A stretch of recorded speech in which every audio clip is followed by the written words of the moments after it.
ಎಲ್ಲರಿಗೂ ನಮಸ್ಕಾರ. ನಾನು ನಿಮ್ಮ ಸತೀಶ್ ಯೋಗ ವಿಜಯ್ ಭವ ಯೂಟ್ಯೂಬ್ ಚಾನಲ್ನಿಂದ. ಆತ್ಮೀಯ ಸ್ಪರ್ಧಾರ್ಥಿಗಳು, ನಿಮಗೆಲ್ಲ ಗೊತ್ತಿರುವ ಹಾಗೆ ಇತ್ತೀಚೆಗೆ KA PSI ಎಕ್ಸಾಮ್ ನಡೆಸಿದೆ. ಈ ಎಕ್ಸಾಮಲ್ಲಿ ಮಾನಸಿಕ ಸಾಮರ್ಥ್ಯಕ್ಕೆ ರಿಲೇಟೆಡ್ ಆಗಿ ಕೇಳಿರುವಂಥ ಕ್ವಶನ್ಸ್ಗಳನ್ನು ಇವತ್ತಿನ ಕ್ಲಾಸಲ್ಲಿ ನಾವು ಚರ್ಚೆ ಮಾಡ್ತಾ ಹೋಗೋಣ. Okay, first of all questions ಯಾವ ರೀತಿ ಇದ್ದು, ಯಾವ ಪ್ರಮಾಣದಲ್ಲಿ ಕ್ವಶನ್ಸ್ಗಳು ಬಂದಿದ್ದು ಅಂತ ನೋಡ್ತಾ ಹೋದರೆ, ಈ ಕ್ವಶನ್ ಪೇಪರಲ್ಲಿ ಸರಿಸುಮಾರು ಒಂದು 18 ಕ್ವಶನ್ಸ್ಗಳು ಮೆಂಟಲ್ ಎಬಿಲಿಟಿ ಸೆಕ್ಷನಿಂದ ಬಂದಿರೋದು ಕಂಡುಬರುತ್ತೆ. ಅದರಲ್ಲಿ ಕೆಲವೊಂದು ಅಪ್ಟುಡ್ ಇದ್ದು, ಕೆಲವೊಂದು ರೀಸನಿಂಗ್ ಸೆಕ್ಷನ್ಗೆ ಸಂಬಂಧಪಟ್ಟಿರೋದು ಕಂಡುಬರುತ್ತೆ. ಆದರೆ 18 ಕ್ವಶನ್ಸ್ಗಳಲ್ಲಿ ಆಲ್ಮೋಸ್ಟ್ ಆಲ್ 15 to 60 ಕ್ವಶನ್ಸ್ ಬಹಳ ಈಸಿ ಕ್ವಶನ್ಸ್ ಅಂತ ಹೇಳೋದು. ಅಂದರೆ ಇದು ಕೇವಲ ಯಾರೋ ಟೆಕ್ನಿಕಲ್ ಬ್ಯಾಕ್ಗ್ರೌಂಡ್ ಅಥವಾ ಸೈನ್ಸ್ ಬ್ಯಾಕ್ಗ್ರೌಂಡ್ ಹುಡುಗರಿಗೆ ಅಂತ ನಾನು ಹೇಳ್ತಾ ಇಲ್ಲ. ಆಲ್ಮೋಸ್ಟ್ ಅಲ್ಲಿ ಒಂದು ಕಾಮನ್ ಕಾಂಪಿಟೇಟಿವ್ ಎಕ್ಸಾಮ್ಗೆ ನೀವು ರೆಡಿ ಆಗ್ತಾ ಇದ್ದೀರ ಅಂದರೆ ಆಲ್ಮೋಸ್ಟ್ ಆಲ್ ಬಹಳಷ್ಟು ಸ್ಪರ್ಧಾರ್ಥಿಗಳು, ಮೋರ್ ದೆನ್ 90% ಸ್ಪರ್ಧಾರ್ಥಿಗಳು ಏನು ಎಕ್ಸಾಮ್ ಅಟೆಂಡ್ ಮಾಡಿದಾರಲ್ವಾ, 90% ಸ್ಪರ್ಧಾರ್ಥಿಗಳು ಆಲ್ಮೋಸ್ಟ್ ಆಲ್ 15ರಿಂದ 16 ಕ್ವಶನ್ಸ್ಗಳಿಗೆ ಬಹಳ ಈಸಿಯಾಗಿ ಆನ್ಸರ್ ಮಾಡಿರೋದು ಕಂಡುಬರುತ್ತೆ. 1 or 2 ಕ್ವಶನ್ಸ್ ಒಂದು ಸ್ವಲ್ಪ ಅಂದರೆ ಬಹಳ ಡಿಫಿಕಲ್ಟ್ ಅನ್ನಂಗಿಲ್ಲ, ಒಂದು ಸ್ವಲ್ಪ ನಾಲೆಜ್ ಇದ್ದರೆ ಬಿಡಿಸ್ತಾ ಹೋಗ್ಬೋದು. ಮತ್ತು ಬಹಳಷ್ಟು ಕ್ವಶನ್ಸ್ಗಳು ಸ್ಪೆಷಲಿ ಮೆಂಟಲಿಟಿ ಸೆಕ್ಷನಿಂದ ನಾನು ಹೇಳ್ತಾ ಇರೋದ್ರಿಂದ ಬೇಸಿಕ್ ಕಾನ್ಸೆಪ್ಟ್ ಮೇಲೆ ಬಹಳ ಕ್ವಶನ್ಸ್ ಬಂದಿರೋದು ಕಂಡುಬರುತ್ತೆ. ಅಂದರೆ ನೀವು ಬಹಳ ಅದ್ರ ಮೇಲೆ ವರ್ಕ್ ಮಾಡಿರ್ಬೇಕನ್ನಂಗಿಲ್ಲ, ಸ್ವಲ್ಪ ಅದ್ರ ಬಗ್ಗೆ ಬೇಸ್ ಐಡಿಯಾ ಇದ್ರೂ ಸಾಕು, ನೀವು ಈಸಿಯಾಗಿ ಆನ್ಸರ್ ಮಾಡ್ಬೋದು. ಮತ್ತು ಇಲ್ಲಿ ಕೇಳಿರುವಂಥ 18 ಕ್ವಶನ್ಸ್ಗಳಲ್ಲಿ ಬಹಳಷ್ಟು ಕ್ವಶನ್ಸ್ಗಳು, ನಾನು ಯಾಕೆ ಇದನ್ನು ಈಸಿ ಅಂತ ಹೇಳ್ತಾ ಇದ್ದೀನಿ ಅಂದರೆ, ನೀವು ನವೋದಯ ಎಂಟ್ರೆನ್ಸ್ ಎಕ್ಸಾಮ್ ಕೇಳಿರ್ಬೋದು. 6th ಕ್ಲಾಸ್ ಎಂಟ್ರೆನ್ಸ್ ಆಗಬೇಕಾದ್ರೆ ನವೋದಯ ಸ್ಕೂಲಲ್ಲಿ ಒಂದು ಎಕ್ಸಾಮ್ ಮಾಡ್ತಾರೆ. ಆ ಎಕ್ಸಾಮಲ್ಲಿ ಕೇಳುವಂತಹ ಮ್ಯಾಥ್ಸ್ ಮತ್ತು ರೀಸನಿಂಗ್ಗಿಂತಲೂ ಈಸಿ ಇರೋದು ಕಂಡುಬರುತ್ತೆ.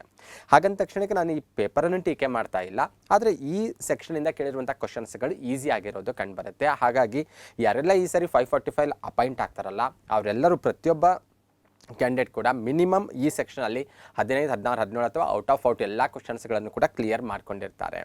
ಮತ್ತು ಬೇರೆ ಕ್ವಶನ್ಸ್ ಹೀಗೆ ಇದ್ವಾ ಇಲ್ಲ ಅಂತ ನೋಡ್ತಾ ಹೋದರೆ, ಬೇರೆ ಸಬ್ಜೆಕ್ಟಲ್ಲಿ ಬಂದಾಗ ಕೆಲವೊಂದು ಕ್ವಶನ್ಸ್ ಎವರೇಜು ಸ್ವಲ್ಪ ಡಿಫಿಕಲ್ಟ್ ಇರೋದು ಕಂಡು ಬರುತ್ತೆ. ಆದರೆ ಈ ಸೆಕ್ಷನಿಂದ ನೀವು ಏನು ಮಾಡ್ಬೋದು, ಈಸಿಯಾಗಿ ಸ್ಕೋರ್ ಕವರ್ ಮಾಡ್ಕೊಳ್ಬೋದು. ಅಂದರೆ 18 ಕ್ವಶನ್ಸ್ಗಳನ್ನು ಬಿಡಿಸೋದ್ರಿಂದ ಸಾಕಷ್ಟು ಮಾರ್ಕ್ಸ್ ನಿಮ್ದು ಏನಾಗುತ್ತೆ ಅಲ್ಲಿ ಹೈ ಆಗ್ತಾ ಹೋಗುತ್ತೆ. ಓಕೆ, ಮತ್ತು ಇನ್ನೂ ಕೆಲ ಸ್ಪರ್ಧಾರ್ಥಿಗಳು ಕೆಲವೊಂದು ತೀರ್ಮಾನಕ್ಕೆ, ಕೆಲ ಅಭಿಪ್ರಾಯಕ್ಕೆ ಬಂದಿರ್ತಾರೆ. ಎಕ್ಸಾಮ್ಗಿಂತ ಬಿಫೋರ್ ನಾನು ಹೇಳ್ತಾ ಇರೋದು, ಮಾನಸಿಕ ಸಾಮರ್ಥ್ಯ ಅನ್ನೋದು ತುಂಬ ಕಠಿಣವಾದಂಥ ಸಬ್ಜೆಕ್ಟು, ಅದು ನಮಗೆ ಬರೋದಿಲ್ಲ ಅಥವಾ ನಾನು ಪ್ರಾಕ್ಟೀಸ್ ಮಾಡಿದ್ರೆ ಅದರಲ್ಲಿ ನಾನು ಸ್ಕೋರ್ ಮಾಡ್ಕೊಳ್ಳೋಕ್ಕಾಗಲ್ಲ ಅನ್ನುವಂಥ ಕೆಲವೊಂದು ಅಭಿಪ್ರಾಯಕ್ಕೆ ಬದಲಾಗಿರ್ತಾರೆ. ಮಾನಸಿಕ ಸಾಮರ್ಥ್ಯ ಪ್ರಶ್ನೆಗಳನ್ನು ಬಿಡಿಸದೆ ಎಕ್ಸಾಮಲ್ಲಿ ನಾವು ಸಕ್ಸಸ್ ಆಗ್ಬೋದು, ಯಾಕಂದರೆ ಅದೊಂದೇ ಸಬ್ಜೆಕ್ಟ್ ಓದಬೇಕಾಗಿಲ್ಲ, ಅದ್ರ ಜೊತೆ ಇನ್ನೂ ಸಾಕಷ್ಟು ಸಬ್ಜೆಕ್ಟ್ ನಾವು ಓದ್ಕೊಳ್ಬೇಕು ಅನ್ನುವಂಥ ತೀರ್ಮಾನಕ್ಕೂ ಬಂದು ಕೆಲವೊಬ್ರು ಏನು ಮಾಡ್ತಾರೆ, ಮಾನಸಿಕ ಸಾಮರ್ಥ್ಯಕ್ಕೆ ರಿಲೇಟೆಡ್ ಆಗಿರುವಂಥ ಕ್ವಶನ್ಸ್ಗಳಿಗೆ ಹೆಚ್ಚು ಫೋಕಸ್ ಮಾಡೋದಿಲ್ಲ. ಮತ್ತು ಯಾವುದೇ ಒಂದು ವಿಷಯವನ್ನು ನಾನು ಓದ್ಕೊಂಡ್ರೆ ಸಾಕು, ಅದರಲ್ಲೇ ಸುಮಾರು ಕ್ವಶನ್ಸ್ಗಳು ಕವರ್ ಆಗಿಬಿಡ್ತಾವಲ್ಲ, ಅಲ್ಲಿಂದಲೇ ನಾನು ಅಪಾಯಿಂಟ್ ಆಗ್ಬೋದಲ್ಲ ಅಂತ ಅನಿಸ್ಬೋದು. ಹಾಗೆ ಕೆಲವೊಂದು ಸಬ್ಜೆಕ್ಟ್ ನಾನು ಸಂಪೂರ್ಣವಾಗಿ ನೆಗ್ಲೆಕ್ಟ್ ಮಾಡ್ಬೋದಲ್ಲ, ಮಾಡಿ ಕೂಡ ನಾನು ಸಕ್ಸಸ್ ಆಗ್ಬೋದಲ್ಲ ಅನ್ನೋಂಥ ತೀರ್ಮಾನಕ್ಕೆ ಬಂದಿರ್ತಾರೆ ಅಥವಾ ಅಂಥ ಒಂದು ಅಭಿಪ್ರಾಯಕ್ಕೆ ಬಂದಿರ್ತಾರೆ. ಆದರೆ ಗೊತ್ತಿರಲಿ, ಇವೆಲ್ಲವೂ ಕೂಡ ತಪ್ಪಾದಂಥ ಅಭಿಪ್ರಾಯಗಳು. ಯಾಕಂದರೆ ಮಾನಸಿಕ ಸಾಮರ್ಥ್ಯ ತುಂಬ ಕಠಿಣ ವಿಷಯ ಅನ್ನಂಗಿಲ್ಲ, ಯಾವುದೇ ವಿಷಯ ತುಂಬ ಕಠಿಣ ಅನ್ನಂಗಿಲ್ಲ. ಸ್ಪೆಷಲಿ ಕಾಂಪಿಟೇಟಿವ್ ಎಕ್ಸಾಮ್ ಪರ್ಪೋಸಿನ ನೋಡ್ತಾ ಹೋದರೆ ನೀವೆಲ್ಲರೂ ಏನು ಮಾಡಬೇಕು, ಎಲ್ಲ ಸಬ್ಜೆಕ್ಟಲ್ಲೂ ಕೂಡ ನಿಮಗೆ ಮಿನಿಮಮ್ ನಾಲೆಜ್ ಇರಲೇಬೇಕು. ಇನ್ ಕೇಸ್ ಈಗ 18 ಕ್ವಶನ್ಸಲ್ಲಿ ಅಟ್ಲೀಸ್ಟ್ ನಂಗೆ ಅನ್ಸೋ ಮಟ್ಟಿಗೆ ನೀವು ಒಂದು 10 ಕ್ವಶನ್ ಆದರೂ ಪ್ರತಿಯೊಬ್ಬರು ಬಿಡಿಸಲೇಬೇಕು. ಮಿನಿಮಮ್ ನಾನು ಹೇಳ್ತಾ ಇರೋದು ಒಂದು 10 ಕ್ವಶನ್ ಆದರೂ ಬಿಡಿಸಲೇಬೇಕು. ಇನ್ನೂ 7 ಕ್ವಶನ್ ನಿಮಗೆ ಚಾಲೆಂಜಬಲ್ ಅನಿಸ್ತಾ ಇದ್ದರೆ ಅವನ್ನು ನೀವು ಯಾವುದೋ ಹಿಸ್ಟ್ರಿ, ಕರೆಂಟ್ ಅಫೇರ್ಸ್ ಅಥವಾ ಬೇರೆ ಬೇರೆ ಸೈನ್ಸ್ ಆ್ಯಂಡ್ ಟೆಕ್ಕಿಂದ ನೀವು ಪಿಕ್ ಮಾಡ್ಕೋಬೋದು. ಅದನ್ನು ಹೊರತುಪಡಿಸಿ ಸಂಪೂರ್ಣವಾಗಿ ಒಂದು ಸಬ್ಜೆಕ್ಟನ್ನು ನೀವು ನೆಗ್ಲೆಕ್ಟ್ ಮಾಡ್ಕೊಂಡು ಅಪಾಯಿಂಟ್ ಆಗ್ತೀನಿ ಅನ್ನೋದು ಕಷ್ಟ ಆಗ್ತಾ ಇದೆ. ಇನ್ ಕೇಸ್ ನೀವು ಆ ರೀತಿ ಏನಾದರೂ ಮಾನಸಿಕ ಸಾಮರ್ಥ್ಯವನ್ನು ಸಂಪೂರ್ಣವಾಗಿ ನೆಗ್ಲೆಕ್ಟ್ ಮಾಡಿಕೊಂಡು ನಾ ಆ ಸೆಕ್ಷನಿಂದ ಕ್ವಶನ್ಸೇ ಬಿಡಿಸ್ಲಿಕ್ಕಾಗಲ್ಲ ಅಂತ ಹೇಳ್ತಾ ಹೋದರೆ, ಈ PSI ಎಕ್ಸಾಮಲ್ಲಿ ನೀವು ಸರಿ ಸುಮಾರು ಒಂದು 2-3 ಕ್ವಶನ್ ಬಿಡಿಸಿದ್ರು ಕೂಡ ಒಂದು 10ರಿಂದ 15 ಕ್ವಶನ್ಸ್ಗಳು ನೀವು ಸ್ಕಿಪ್ ಮಾಡಿದ್ರೆ ಖಂಡಿತ ಅಪಾಯಿಂಟ್ ಆಗಲಿಕ್ಕೆ ಸಾಧ್ಯ ಇಲ್ಲ. ಹಾಗಾಗಿ ಬೇಸಿಕ್ ನಾಲೆಜ್ ಬಹಳ ಇಂಪಾರ್ಟೆಂಟ್ ಅಂತ ನಂಗೆ ಅನಿಸೋದು. ಮತ್ತು ಒಂದು ಸ್ವಲ್ಪ ಪ್ರಾಕ್ಟೀಸ್ ಮಾಡ್ತಾ ಇರಬೇಕು. ಫಸ್ಟ್ ಆಫ್ ಆಲ್ ಕ್ವಶನ್ಸ್ ನೋಡ್ತಾ ಹೋಗೋಣ, ಯಾವ ರೀತಿ ಕ್ವಶನ್ಸ್ ಇದ್ದಾವೆ ಅಂತ ನೋಡ್ತಾ ಹೋದರೆ, ಈ ಕೆಳಗೆ 3 ಚಿತ್ರಗಳನ್ನು ನೀಡಿದ್ದು ಅವುಗಳ ಸ್ನಾತಕ ಪದವೀಧರರು, ಸ್ನಾತಕೋತ್ತರ ಪದವೀಧರರು ಮತ್ತು ಅಧಿಕಾರಿಗಳನ್ನು ಪ್ರತಿನಿಧಿಸುತ್ತದೆ. ಇವುಗಳಲ್ಲಿ ಯಾವ ಭಾಗವು ಸ್ನಾತಕ ಮತ್ತು ಸ್ನಾತಕೋತ್ತರ ಪದವೀಧರರಾಗಿರುವ ಅಧಿಕಾರಿಗಳನ್ನು ಪ್ರತಿನಿಧಿಸುತ್ತದೆ? ಓಕೆ, ವೆನ್ ಡಯಾಗ್ರಾಮ್ ಕೊಟ್ಟಿದ್ರೆ ಬಹಳ ಸಿಂಪಲ್ ಆಗಿರುವಂಥ ಕ್ವಶನ್ ಇದು. ಓಕೆ, ಮತ್ತು ಇದಕ್ಕೇನು ಮ್ಯಾಥ್ಸ್ ನಾಲೆಜ್ ಬೇಕಾಗಲ್ಲ, ನಿಮ್ಮ ಆಲೋಚನಾ ಶಕ್ತಿನೇ ಸಾಕಾಗುತ್ತೆ. ಇಲ್ಲಿ ವೆನ್ ಡಯಾಗ್ರಾಮ್ ಕೊಟ್ಟಿದ್ದಾರೆ, ಒಂದೊಂದು ಸರ್ಕಲ್ ಕೂಡ ಒಂದೊಂದು ಏರಿಯಾವನ್ನು ರೆಪ್ರೆಸೆಂಟ್ ಮಾಡ್ತಾ ಇದ್ದಾವೆ. ಇಲ್ಲಿ ನೋಡಿದ್ರೆ ಗೊತ್ತಾಗ್ತದೆ, ಅದಕ್ಕೆ ಇಂಡಿಕೇಶನ್ ಕೂಡ ಕೊಟ್ಟಿದ್ದಾರೆ ಅವರೊಂದು ರೀತಿಯಲ್ಲಿ. ಈ ಕ್ವಶನ್ನಲ್ಲಿ ನಾನು ಕೀವರ್ಡ್ ಮಾತ್ರ ಆಯ್ಕೆ ಮಾಡ್ಕೊಳ್ತೀನಿ. ನಾನು ಯಾವುದಕ್ಕೆ ಫೋಕಸ್ ಮಾಡಬೇಕು ಅಂತ ನೋಡ್ತಾ ಹೋದರೆ, ಅವ್ರು ಫೈನಲಾಗಿ ಕೇಳಿರೋದು ಇವುಗಳಲ್ಲಿ ಯಾವ ಭಾಗವು ಸ್ನಾತಕ ಮತ್ತು ಸ್ನಾತಕೋತ್ತರ ಪದವೀಧರರಾಗಿರುವ ಅಧಿಕಾರಿಗಳನ್ನು ಪ್ರತಿನಿಧಿಸುತ್ತದೆ. ಓಕೆ, ಸ್ನಾತಕ ಪದವೀಧರರಾಗಿರಬೇಕು, ಸ್ನಾತಕೋತ್ತರ ಪದವೀಧರರಾಗಿರಬೇಕು, ಅದರ ಜೊತೆ ಅಧಿಕಾರಿ ಕೂಡ ಆಗಿರಬೇಕು. ಅವರು ಯಾರು ಅಂತ ಕೇಳ್ತಾ ಇದ್ದಾರೆ.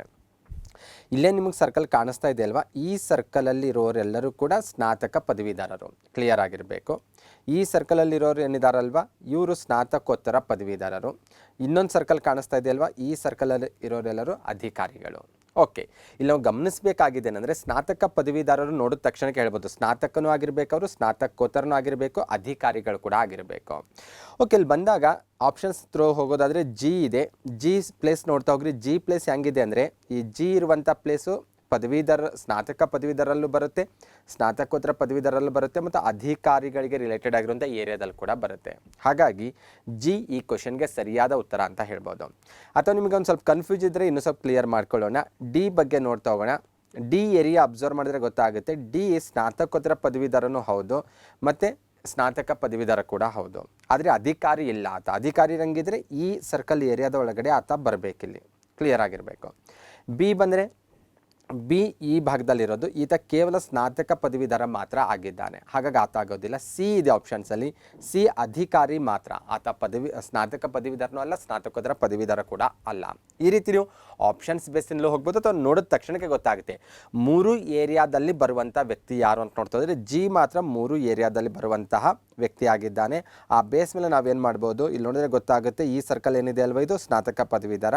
ಈ ಏರಿಯಾ ಏನಿದೆ ಅಲ್ವಾ, ಇದು ಸ್ನಾತಕ ಪದವೀಧರ, ಇದು ಸ್ನಾತಕೋತ್ತರ ಪದವೀಧರ. ಈ ಏರಿಯಾ ಅಧಿಕಾರಿಗಳ ವರ್ಗಕ್ಕೆ ರಿಲೇಟೆಡ್ ಆಗಿರೋದು. ಹಾಗಾಗಿ ಜಿ ಈ ಕ್ವಶನ್ಗೆ ಸರಿಯಾದ ಉತ್ತರ ಅಂತ ಹೇಳ್ಬೋದಾಗಿದೆ. ನೆಕ್ಸ್ಟ್ ಒಂದು ರೀಸನಿಂಗ್ಗೆ ರಿಲೇಟೆಡ್ ಆಗಿ ಬಂದಾಗ ಈ ಕೆಳಗೆ ನೀಡಲಾದ ಪ್ರಶ್ನೆಯಲ್ಲಿ ನೀಡಲಾಗಿರುವ ಚಿತ್ರಗಳ ಸರಣಿಯನ್ನು ತಾರ್ಕಿಕವಾಗಿ ಪೂರ್ಣಗೊಳಿಸಲು ಪ್ರಶ್ನಾರ್ಥಕ ಚಿಹ್ನೆಯಲ್ಲಿರುವ ಯಾವ ಚಿತ್ರ ಬರಬೇಕು. ಓಕೆ, 1 2 3 4 ಅಂತ 4 ಡಯಾಗ್ರಾಮ್ ಕೊಟ್ಟಿದ್ದಾರೆ. 5th ಪ್ಲೇಸಲ್ಲಿ ಯಾವುದು ಬರಬೇಕು, ಇದರ ಕಂಟಿನ್ಯೂಷನ್ ಆದಾಗ ಅಂತ ಕೇಳ್ತಾ ಇದ್ದಾರೆ. ಇದು ತಾರ್ಕಿಕವಾಗಿ ನಾವು ಆನ್ಸರ್ ಮಾಡಬೇಕಷ್ಟೇ. ಎಲ್ಲ ಕಡೆಗೂ ಒಂದು ರೀತಿ 8 ಲೈನ್ಗಳು ಅಥವಾ ಅದನ್ನು ನಾವು ದಿಕ್ಕುಗಳಿಗೆ ರಿಲೇಟೆಡ್ ಆಗಿ ಆ ರೀತಿ ಒಂದು 8 ಲೈನ್ಗಳಿರೋದು ಕಂಡು ಬರ್ತಾ ಇದೆ. ಅಲ್ಲಿ ಗಮನಿಸಬೇಕಾಗಿದೆ ಏನಂದರೆ ಈ ಪಾಯಿಂಟ್ ಏನಿದೆ ಅಲ್ವಾ, ಈ ಪಾಯಿಂಟ್ ಮಾತ್ರ ಶಿಫ್ಟ್ ಆಗ್ತಾ ಇದೆ, ಬೇರೆ ಬೇರೆ ಪ್ಲೇಸ್ಗೆ ಅದು ಮೂವ್ ಆಗ್ತಾ ಇದೆ. ರಿಮೈನಿಂಗ್ ಯಾವುದರಲ್ಲೂ ಏನೂ ವ್ಯತ್ಯಾಸ ಇಲ್ಲ. ಓಕೆ, ಫಸ್ಟ್ ಡಯಾಗ್ರಾಮಲ್ಲಿ ಈ ಭಾಗದಲ್ಲಿದೆ. ಸೆಕೆಂಡ್ ಡಯಾಗ್ರಾಮಲ್ಲಿ ಹೋದಾಗ ಈ ಭಾಗಕ್ಕೆ ಬಂದಿದೆ. ಈ ಭಾಗ ಅಂದರೆ 2ನೇ ಪ್ಲೇಸಿಗೆ ಹೋಗಿದೆ ಅಂತ ಅರ್ಥ, +2 ಹೋಗಿದೆ ಅಂತ ಹೇಳ್ಬೋದು ನಾವೀಗ. ಅಲ್ಲಿಂದ ನೆಕ್ಸ್ಟ್ ಡಯಾಗ್ರಾಮ್ಗೆ ಹೋದಾಗ ಏನಾಗ್ತಾ ಇದೆ, 1 2 3 +3ಗೆ ಹೋಗಿದೆ ನೋಡಿದ್ರೆ ಗೊತ್ತಾಗ್ತಾ ಇದೆ. ಆಮೇಲೆ ಅಲ್ಲಿಂದ +4 ಹೋಗಿರೋದು ಕಂಡು ಬರ್ತದೆ. ಇಲ್ಲಿರುವಂತಹ ಪಾಯಿಂಟರು 1 2 3 4 ಅಂದರೆ +4 ಹೋಗಿರೋದು ಕಂಡು ಬರುತ್ತೆ. ನೆಕ್ಸ್ಟ್ ಡಯಾಗ್ರಾಮಲ್ಲಿ +5 ಆಗಿರಬೇಕದು.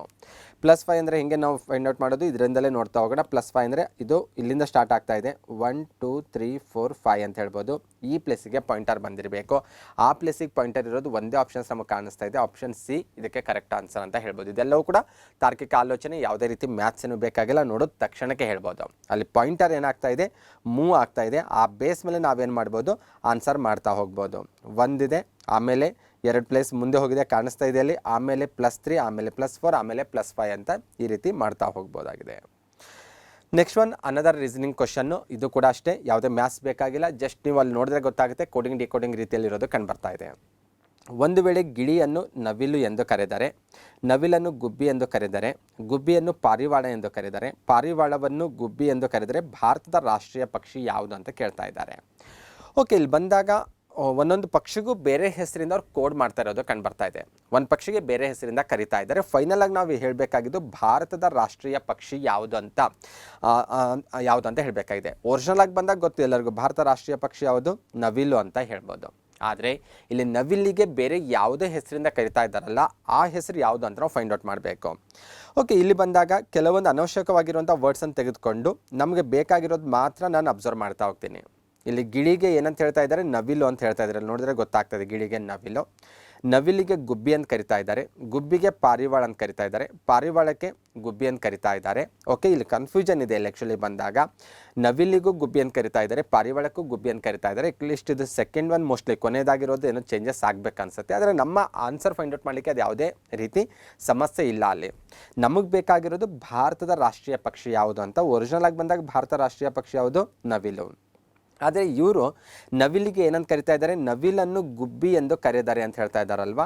ನೇರವಾಗಿ ಆನ್ಸರ್ ಸಿಗುತ್ತೆ. ನವಿಲಿಗೆ ಗುಬ್ಬಿ ಅಂತ ಕರೆಯೋದ್ರಿಂದ ನಮ್ಮ ರಾಷ್ಟ್ರೀಯ ಪಕ್ಷಿ ಯಾವುದು ಅಂತ ಕೇಳಿದ್ರೆ ನಾವು ಈ ಕೋಡ್ ಮತ್ತು ಡಿಕೋಡಿಂಗ್ ಪ್ರಕಾರ ಗುಬ್ಬಿ ಅನ್ನುವಂಥ ಆಪ್ಷನ್ಸನ್ನು ಆಯ್ಕೆ ಮಾಡ್ಕೋಬೇಕಾಗುತ್ತೆ. ಅಂದರೆ ಇದೊಂದು ರೀತಿ ಯಾವುದೊಂದು ವಸ್ತುಗೆ ಬೇರೆ ಹೆಸರಿಂದ ಕರಿತಾ ಹೋಗ್ತಾ ಇದ್ದಾರೆ. ಆ ರೀತಿ ಕರೆದಾಗ ನಾವು ನಮ್ಮ ರಾಷ್ಟ್ರೀಯ ಪಕ್ಷಿಗೆ ಏನಂತ ಕರಿಬೇಕಂತ ಕೇಳ್ತಾ ಇದ್ದಾರೆ. ನವಿಲಿಗೆ ಅವ್ರು ಗುಬ್ಬಿ ಅಂತ ಕರಿತಾ ಇರೋದ್ರಿಂದ ಈ ಕ್ವಶನ್ಗೆ ಆನ್ಸರ್ ಏನಾಗುತ್ತೆ, ಸೆಕೆಂಡ್ ಆಪ್ಷನ್ಸ್ ಅಂತ ಗುರುತಿಸ್ಬೋದು. ಓಕೆ, ಮತ್ತೆ ರೀಸನಿಂಗ್ಗೆ ರಿಲೇಟೆಡ್ ಆಗಿರೋದು, ಒಂದು ಅರ್ಥಪೂರ್ಣ ಪದವಾಗುವ ಸಂಖ್ಯೆಗಳ ಗುಂಪನ್ನು ಆಯ್ಕೆ ಮಾಡಿರಿ ಅಂತ ಹೇಳ್ತಾ ಇದ್ದಾರೆ. ಓಕೆ, ಇಲ್ಲಿ PNOACLMI ಅಂತ ಕೊಟ್ಟಿದ್ದಾರೆ. ಅವಕ್ಕೆ 1 2 3 4 5 ಅಂತ ಈ ರೀತಿ ನಂಬರ್ಸಿಂದ ಅವುಗಳನ್ನು ಕೋಡ್ ಮಾಡಿದ್ದಾರೆ. ಈಗ ನೀವೇನು ಮಾಡಬೇಕು, ಇವಿಷ್ಟು ಅಕ್ಷರ ಸೇರಿಸಿಕೊಂಡು ಒಂದು ಅರ್ಥಪೂರ್ಣ ಪದವನ್ನು ನೀವು ಫ್ರೇಮ್ ಮಾಡಬೇಕು. ಈಗ ಓಕೆ, ಅರ್ಥಪೂರ್ಣ ಪದವನ್ನು ಫ್ರೇಮ್ ಮಾಡಲಿಕ್ಕೆ ಅಲ್ಲಿ ಕೆಳಗಡೆ ಆಪ್ಷನ್ಸ್ ಕೂಡ ಕೊಟ್ಟಿದ್ದಾರೆ. ನೀವು ಆ ಆಪ್ಷನ್ಸನ್ನು ಬೇಸ್ ಆಗಿಟ್ಕೊಂಡು ಏನು ಮಾಡ್ಬೋದು, ನೀವು ಇಲ್ಲಿ ಪದಗಳನ್ನು ಫೈಂಡ್ ಔಟ್ ಮಾಡ್ಬೋದು. ಅಥವಾ ಸ್ವಲ್ಪ ಇಂಗ್ಲೀಷ್ ಚೆನ್ನಾಗಿದ್ದರೆ ನೋಡಿದ ತಕ್ಷಣಕ್ಕೆ ನೀವು ಅಲ್ಲೂ ಕೂಡ ಫೈಂಡ್ ಔಟ್ ಮಾಡ್ಬೋದು. ಎರಡು ಪಾಸಿಬಿಲಿಟಿ ಇರುತ್ತೆ. ಇನ್ ಕೇಸ್ ನಮಗೆ ಬರಲ್ಲ ಅಂದರೂ ಕೂಡ ನಾವೇನು ಮಾಡ್ಬೋದು, ಇಲ್ಲೇನು ಆಪ್ಷನ್ಸ್ ಕೊಟ್ಟಿದ್ದಾರಲ್ವ, ಆಪ್ಷನ್ಸ್ ಪ್ರಕಾರ ಕೂಡ ನಾವು ಮಾಡ್ತಾ ಹೋಗ್ಬೋದು. ಇದೊಂದು ರೀತಿ ಟೈಮ್ ಕಿಲ್ ಮಾಡುವಂಥ ಕ್ವಶನ್ ಅಂತ ಹೇಳ್ಬೋದು ಅಷ್ಟೇ. ಇನ್ ಕೇಸ್ ನಮಗೆ ಆ ವರ್ಡ್ಸ್ ಫೈಂಡ್ ಔಟ್ ಮಾಡೋಕ್ಕೆ ಆಗ್ತಾಯಿಲ್ಲ ನೋಡೋದ ತಕ್ಷಣಕ್ಕೆ ಅಂದರೆ ಒಂದು ಸ್ವಲ್ಪ ಟೈಮ್ ಕಿಲ್ ಮಾಡುವಂಥ ಕ್ವಶನ್ ಅಂತ ಹೇಳ್ಬೋದು. ಅದನ್ನು ಹೊರತುಪಡಿಸಿದ್ರೆ ಇದು ಡಿಫಿಕಲ್ಟಿ ಕ್ವಶನ್ ಅಂತ ಹೇಳಂಗಿಲ್ಲ. ಫಸ್ಟ್ ಆಫ್ ಆಲ್ ಇದ್ರ ಪ್ರಕಾರ ಹೋಗೋಣ. ಮೊದಲನೇದಾಗಿ 2ನೇ ಅಕ್ಷರ ಅಂತ ಹೇಳ್ತಾರೆ. 2ನೇ ಅಕ್ಷರ ಯಾವುದಿದೆ, ಎನ್ ಇದೆ. ಎನ್ ಅಂತ ನಾನು ಇಲ್ಲಿ ನೋಟ್ ಮಾಡ್ತಾ ಹೋಗ್ತೀನಿ. ನೆಕ್ಸ್ಟ್ 7ನೇ ಅಕ್ಷರ ಹೇಳ್ತಾ ಇದ್ದಾರೆ. 7ನೇ ಅಕ್ಷರ ಎಮ್ ಇದೆ, ಎಮ್ ಅಂತ ಹೇಳ್ತೀನಿ. 8ನೇ ಅಕ್ಷರ ಐ ಇದೆ. 6ನೇ ಅಕ್ಷರ ಎಲ್ ಇದೆ. 4ನೇ ಅಕ್ಷರ ಎ ಇದೆ. 3ನೇ ಅಕ್ಷರ ಓ ಇರೋದು ಕಂಡು ಬರ್ತಾ ಇದೆ. 1ನೇ ಅಕ್ಷರ ಪಿ ಇದೆ. 5ನೇ ಅಕ್ಷರ ಓಕೆ 5ನೇ ಅಕ್ಷರ ಸಿ ಇದೆ. ಓಕೆ, ಏನಾದರೂ ಅಲ್ಲೊಂದು ವರ್ಡ್ ಕ್ರಿಯೇಟ್ ಆಗ್ತಾ ಇದೆ, ಅದು ಏನಾದರೂ ಮೀನಿಂಗ್ಫುಲ್ ಇದೆನಾ ಇಲ್ಲ ಅಂತ ನೋಡ್ಕೊಳ್ಬೇಕಷ್ಟೇ. ಓಕೆ, ಮೀನಿಂಗ್ಫುಲ್ ಇಲ್ಲ ಅಂತ ಅನ್ನಿಸ್ತಾ ಇದೆ ನನಗೆ. ಇನ್ ಕೇಸ್ ನಮಗೆ ಒಂದು ಸ್ವಲ್ಪ ವೇಟ್ ಮಾಡೋಣ, ಅದು ಮೀನಿಂಗ್ಫುಲ್ ಇದೆನಲ್ಲ ಅಂತ ಬೇಕಾದರೆ ಫಸ್ಟ್ ಆಫ್ ಆಲ್ ನಮಗೆ ವೊಕ್ಯಾಬ್ಲರಿ ಗೊತ್ತಿರಬೇಕಲ್ಲ. ಈಗ ಓಕೆ, ನಮಗೆ ಗೊತ್ತಿರುವಂಥ ವೊಕ್ಯಾಬ್ಲರಿಯಲ್ಲಿ ಇದು ನಮ್ಗೆ ಗೊತ್ತಿಲ್ಲ ಅಂದರೆ ಕಷ್ಟ ಆಗಿಬಿಡುತ್ತೆ. ಹಾಗಾಗಿ ಒಂದು ಸ್ವಲ್ಪ ನೋಡೋಣ. ಮೇಲ್ನೋಟಕ್ಕೆ ನೋಡಿದ್ರೆ ಅದಕ್ಕೆ ಮೀನಿಂಗ್ ಅನ್ನಿಸ್ತಾ ಇಲ್ಲ ನನಗೆ. ಹಾಗಾಗಿ ಸ್ವಲ್ಪ ವೇಟ್ ಮಾಡಿ ನೋಡೋಣ. ಸೆಕೆಂಡ್ ಆಪ್ಷನ್ಸ್ಗೆ ಹೋಗೋಣ. 4th ಲೆಟ್ರ್ ಹೇಳ್ತಾ ಇದ್ದಾರೆ. 4th ಲೆಟ್ರ್ ಏನಿದೆ, ಎ ಇದೆ. 7th ಲೆಟ್ರು ಎಮ್ ಇದೆ. 5th ಲೆಟ್ರು ಸಿ ಇರೋದು. 2nd ಲೆಟ್ರು ಎನ್ ಇದೆ. 6th letter L. 8th letter I ಇದೆ. 1st ಲೆಟ್ರ್ ಪಿ ಇದೆ. 3rd ಲೆಟ್ರು ಓ ಇದೆ. ಓಕೆ, ಇದೇನಾದರೂ ಮೀನಿಂಗ್ ಬರುತ್ತಾ ಇಲ್ಲ ಅಂತ ಸ್ವಲ್ಪ ಕ್ರಾಸ್ ಚೆಕ್ ಮಾಡ್ತಾ ಹೋಗಿ. ಇಲ್ಲ ನಮಗೆ ಡೌಟ್ ಇದೆ ಅಂತ ಹೊರತಾದ್ರೆ ಇನ್ನೂ ಸ್ವಲ್ಪ ನೋಡೋಣ. ಇದು ಸ್ವಲ್ಪ ಟೈಮ್ ಕಿಲ್ ಮಾಡುತ್ತೆ ಇಲ್ಲ ಅನ್ನಂಗಿಲ್ಲ. ಆದರೆ ನಾವು ಬೇರೆ ಆಲ್ರೆಡಿ ಒಂದು 2-3 ಕ್ವಶನಲ್ಲಿ ಏನು ಟೈಮ್ ಸೇವ್ ಮಾಡಿದ್ದೇವಲ್ವ, ಅದನ್ನು ಇಲ್ಲಿ ಯೂಸ್ ಮಾಡ್ಕೋಬೋದು. ಯಾಕಂದರೆ ಈಸಿ ಇರುವಂಥ ಕ್ವಶನ್ ಇದೆ ಇದು. ಸರಿಯಾಗಿ ಬಿಡಿಸಿದ್ರೆ ನಮಗೆ 1.5 ಮಾರ್ಕ್ಸ್ ಬಂದುಬಿಡುತ್ತೆ. ಹಾಗಾಗಿ ಒಂದು ಸ್ವಲ್ಪ ಟ್ರೈ ಮಾಡ್ಬೋದು ನನ್ನ ಪ್ರಕಾರ. ನೆಕ್ಸ್ಟ್ ಒಂದು 7th ಬಂದರೆ ಎಮ್ ಇದೆ. 1st ಲೆಟ್ರು ಪಿ ಇದೆ. 8th ಲೆಟರು ಐ ಇರೋದು ಕಂಡು ಬರ್ತಾ ಇದೆ. 5th letter C. 6th letter L. 2nd letter N ಇದೆ. 4th ಲೆಟ್ರ್ ಎ ಇದೆ. 3rd ಲೆಟ್ರ್ ಓ ಇದೆ. ಓಕೆ, ಇಲ್ಲೂ ಕೂಡ ಯಾವುದೇ ಮೀನಿಂಗ್ ಅನ್ನಿಸ್ತಾ ಇಲ್ಲ ನನಗೆ. ನೆಕ್ಸ್ಟ್ ಕೊನೆ ಆಪ್ಷನ್ಸ್ಗೆ ಹೋಗ್ತೀನಿ. ಆವಾಗ ನಮಗೆ ಅವು 4ರಲ್ಲಿ ಹೋಲಿಕೆ ಮಾಡಿದ್ರೂ ನನಗೆ ಫೈಂಡ್ ಔಟ್ ಮಾಡ್ಬೋದು ಯಾವುದು ಇದರಲ್ಲಿ ಮೀನಿಂಗ್ಫುಲ್ ವರ್ಡ್ ಆಗುತ್ತೆ ಅಂತ. 5th ಲೆಟ್ರ್ ಸಿ ಇದೆ. 3rd ಲೆಟ್ರ್ ಓ ಇದೆ. 7th ಲೆಟ್ರ್ ಎಮ್ ಇದೆ. 1st ಲೆಟ್ರ್ ಪಿ ಇದೆ. 6th letter L. 4th letter A. 8th letter M ಇದೆ. 2nd ಲೆಟ್ರ್ ಎನ್ ಇದೆ. ಓಕೆ, ಕಾಂಪ್ಲ್ಯಾನ್ ಅಂತೇನೋ ಕಾಣಿಸ್ತಾ ಇದೆ ನನಗೆ ಬಂದಾಗ. ಅದ್ರ ಬೇಸ್ ಮೇಲೆ ಇಲ್ಲಿ ಕೊನೆಯದಾಗಿ 2 ರಾಂಗ್ ಆಗಿದೆ. ಇದನ್ನು ಕರೆಕ್ಷನ್ ಮಾಡ್ಕೊಳ್ತೀನಿ ನಾನು. ಓಕೆ, 8th ಲೆಟ್ರ್ ಐ ಇದೆ. 2nd ಲೆಟ್ರ್ ಎನ್ ಇದೆ. ಓಕೆ, ಈಗ ಕಾಂಪ್ಲ್ಯಾನ್ ಅಂತ ಕಾಣಿಸ್ತಾ ಇದೆ ನನಗೆ. ಇವು 4 ನೋಡಿದಾಗ ನನಗೆ ಇಂಗ್ಲೀಷ್ ವೊಕ್ಯಾಬ್ಲರಿ ಇಲ್ಲ ಅಂದರೂ ಕೂಡ ಕೊನೆಯದಕ್ಕೆ ಮೀನಿಂಗ್ ಅನ್ನಿಸ್ತಾ ಇದೆ ನನಗೆ. ಇನ್ ಕೇಸ್ ಗೊತ್ತಿಲ್ಲ ಅಂದರೂ ಕೂಡ ಈ ರೀತಿ ನಾನು ಗೆಸ್ ಮಾಡ್ಬೋದು. ಅಷ್ಟೇನು ಟಫ್ ಅನ್ನಂಗಿಲ್ಲ. ಬೇರೆ ಆಪ್ಷನ್ಸನ್ನು ಇಲ್ಲಿ ಸ್ಕಿಪ್ ಮಾಡಿ ಕೊನೆಯ ಆಪ್ಷನ್ಸನ್ನು ನಾನು ಆಯ್ಕೆ ಮಾಡ್ಕೋಬೋದು. ಇದರಿಂದ ಒಂದು ಮೀನಿಂಗ್ಫುಲ್ ವರ್ಡ್ ಇಲ್ಲಿ ನನಗೆ ಕಾಣಿಸ್ತಾ ಇದೆ. ಈ ಬೇಸ್ ಮೇಲೆ ಕೊನೆಯ ಆಪ್ಷನ್ಸನ್ನು ಏನು ಮಾಡ್ಬೋದು, ನಾನು ಸರಿಯಾದ ಉತ್ತರ ಅಂತ ಗುರುತಿಸ್ಬೋದು. ಮತ್ತು ರೀಸನಿಂಗ್ಗೆ ರಿಲೇಟೆಡ್ ಆಗಿರೋದು, ಈ ಕೆಳಗಿನ ಪದಗಳನ್ನು ತಾರ್ಕಿಕವಾಗಿ ವ್ಯವಸ್ಥೆಗೊಳಿಸಿರಿ. ಅಲ್ಲಿ 4 ಪದಗಳು ಕೊಟ್ಟಿದ್ದಾರೆ, ಅವನ್ನು ಕ್ರಮಬದ್ಧವಾಗಿ ಜೋಡಿಸ್ಬೇಕು ನಾವದು. ಓಕೆ, ಪೂಪ ಕೊಟ್ಟಿದ್ದಾರೆ. ಲಾರ್ವಾ, ಪತಂಗ, ಮೊಟ್ಟೆ ಅಂತ ಕೊಟ್ಟಿದ್ದಾರೆ. ಓಕೆ, ಇದೊಂದು ರೀತಿ ಲೈಫ್ ಸೈನ್ಸು ಅಥವಾ ಬಯೋಲಜಿಯಲ್ಲಿ ಬರುವಂಥದ್ದು.